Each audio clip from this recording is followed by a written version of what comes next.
আসসালামু আলাইকুম। সকাল ৯টা বেজে ৩০ মিনিট।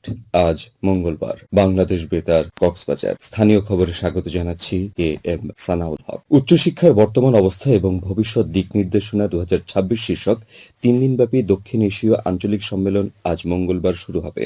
প্রধান উপদেষ্টা অধ্যাপক মোহাম্মদ ইউনূস প্রধান অতিথি হিসেবে আন্তর্জাতিক এই সম্মেলনের আনুষ্ঠানিক উদ্বোধন করবেন। রাজধানীর হোটেল লা মেরিডিয়ানে সম্মেলনটি শুরু হয়ে চলবে ১৫ জানুয়ারি পর্যন্ত।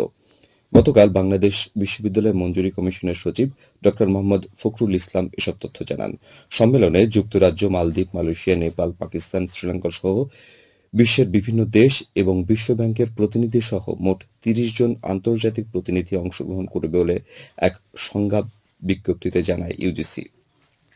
সম্মেলনের উদ্বোধনী অনুষ্ঠানে বিশেষ অতিথি হিসেবে উপস্থিত থাকবেন শিক্ষা উপদেষ্টা ড চৌধুরী রফিকুল আবরার। এছাড়া সম্মেলনে সার্কভুক্ত দেশের ইউজিসি ও উচ্চশিক্ষা কমিশনের প্রতিনিধি, বিভিন্ন দেশের বিশ্ববিদ্যালয়ের উপাচার্য, শিক্ষাবিদ ও গবেষকরা অংশগ্রহণ করবেন। ইউজিসি জানায়, দেশের উচ্চশিক্ষাকে নতুন উচ্চতায় উন্নীত করা এবং সার্কভুক্ত দেশগুলোর উচ্চশিক্ষা কমিশন নেটওয়ার্ককে আরও শক্তিশালী করতে এ সম্মেলনের আয়োজন করা হয়েছে। জাতীয় সংসদ নির্বাচন ২০১৪, ২০১৮ ও ২০২৪-এর তদন্ত প্রতিবেদন গতকাল প্রধান উপদেষ্টা অধ্যাপক মোহাম্মদ ইউনূসের কাছে জমা দিয়েছে জাতীয় নির্বাচন তদন্ত কমিশন। বিকেলে রাষ্ট্রীয় অতিথি ভবন যমুনায় প্রতিবেদন জমা দেওয়ার পর তদন্তের বিভিন্ন দিক নিয়ে কমিশনের সদস্যদের সঙ্গে আলোচনা করেন প্রধান উপদেষ্টা। এ সময় কমিশনের চেয়ারম্যান সাবেক বিচারপতি শামীম হাসনাইন, আইন উপদেষ্টা আসিফ নজরুল, শিল্প উপদেষ্টা আদিলুর রহমান খান, তথ্য উপদেষ্টা সৈয়দা রিজওয়ানা হাসান এবং সংস্কৃতি উপদেষ্টা মোহাম্মদ মোস্তফা সরোয়ার ফারুকী সহ সংশ্লিষ্টরা উপস্থিত ছিলেন। প্রতিবেদনে বলা হয়েছে, ৩টি নির্বাচনের পরিকল্পনা রাষ্ট্রের সর্বোচ্চ পর্যায়ে সিদ্ধান্তে নেওয়া হয় এবং তা বাস্তবায়নে পুলিশ, প্রশাসন, নির্বাচন কমিশন ও গোয়েন্দা সংস্থার একটি অংশকে রাষ্ট্রীয়ভাবে ব্যবহার করা হয়। প্রতিবেদন গ্রহণের পর প্রধান উপদেষ্টা বলেন, দেশের মানুষের টাকায় নির্বাচন আয়োজন করে পুরো জাতিকেই শাস্তি দেওয়া হয়েছে। এ প্রক্রিয়ায় কারা জড়িত ছিল, কিভাবে করল তা জানতে হবে। নির্বাচন ডাকাতি যেন আর কখনো না ঘটে সে ব্যবস্থা গ্রহণ করতে হবে। ত্রয়োদশ জাতীয় সংসদ নির্বাচন অবাধ, সুষ্ঠু, শান্তিপূর্ণ, নিরপেক্ষভাবে সম্পন্ন করতে আনসার ও ভিডিপি সদস্যদের সর্বোচ্চ সততা, নিষ্ঠা ও পেশাদারিত্বের সঙ্গে দায়িত্ব পালনের আহ্বান জানিয়েছেন স্বরাষ্ট্র উপদেষ্টা লেফটেন্যান্ট জেনারেল অবসরপ্রাপ্ত মোহাম্মদ জাহাঙ্গীর আলম চৌধুরী। গতকাল গাজীপুরের শফিপুরে বাংলাদেশ আনসার ও ভিডিপি একাডেমিতে ৪১তম বিসিএস আনসার কর্মকর্তা, উপজেলা আনসার ভিডিপি প্রশিক্ষক ও প্রশিক্ষিকা এবং আনসার ব্যাটালিয়নের ২৬ ও ২৭তম ব্যাচের পাসিং আউট প্যারেড অনুষ্ঠানের প্রধান অতিথির বক্তব্যে তিনি এ আহ্বান জানান। স্বরাষ্ট্র উপদেষ্টা বলেন, ত্রয়োদশ জাতীয় সংসদ নির্বাচনে সারা দেশের ৪২,৭৬৬ ভোট কেন্দ্রের প্রতিটিতে ১৩ জন করে মোট ৫,৫৫,৯৫৮ জন আনসার ভিডিপি সদস্য দায়িত্ব পালন করবেন। প্রতিটি কেন্দ্রে ৩ জন অস্ত্রধারী, ৬ জন অস্ত্রবিহীন পুরুষ এবং ৪ জন অস্ত্রবিহীন নারী সদস্য নিয়োজিত থাকবেন। অস্ত্রধারী সদস্যদের মধ্য থেকে একজন প্রিজাইডিং অফিসারের সঙ্গে সার্বক্ষণিক দায়িত্ব পালন করবেন। তিনি আরও বলেন, অতিরিক্ত নিরাপত্তা নিশ্চিত করতে সারা দেশে ১,১৯১টি Ansar battalion striking force team মোতায়েন থাকবে।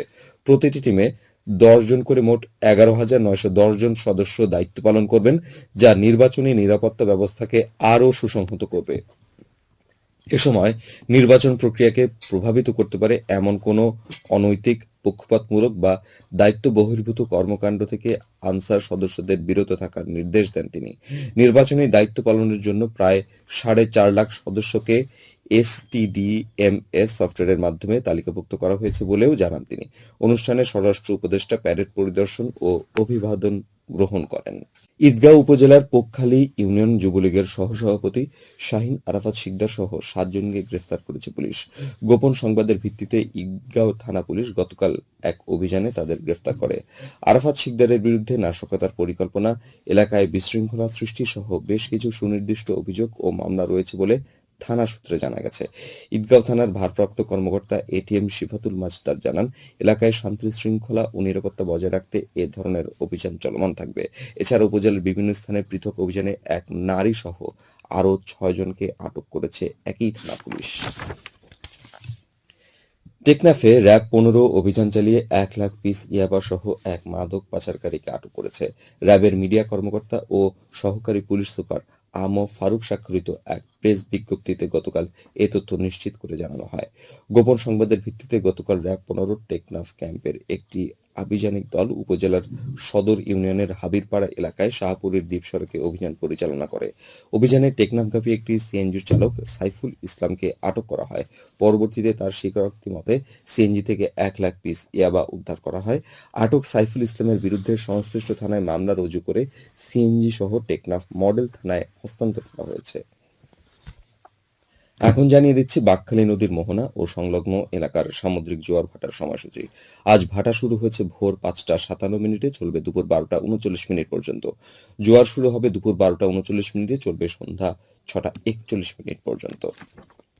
সবশেষে পর্যটক বার্তা।